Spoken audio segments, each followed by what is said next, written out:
एक बड़ा ही confusing term है electron gain enthalpy and electron affinity. तो देखिए, electron gain enthalpy simply the heat exchanged when one mole of isolated gaseous atom gain one or more electron.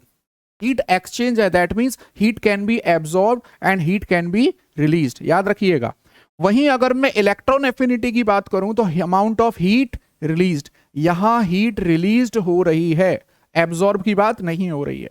when one mole of isolated gaseous atom gain one or more electron। अब एक example से समझिए आप, जैसे मेरे पास है chlorine, isolated gaseous atom, ठीक है, और it will gain electron and it will form chloride ion, और यहां पर जो हीट एक्सचेंज हो रही है दैट इज, मैं ऐसे लिखता हूं, देखिए, delta H E G, this is -349 kilo joule per मोल।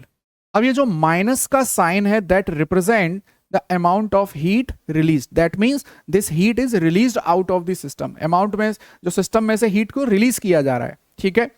अगर मैं यहां कोई नोबल गैस ले लूं, मान लीजिए मेरे पास है xenon, and this xenon will gain electron, and जो भी यहां पर ये इलेक्ट्रॉन गेन करने के बाद जो भी इलेक्ट्रॉन गेन एंथैल्पी होगी दैट वुड बी पॉजिटिव। हम जानते हैं नोबल गैस के लिए इलेक्ट्रॉन गेन एंथैल्पी पॉजिटिव होती है। We have to supply the heat to the xenon gas.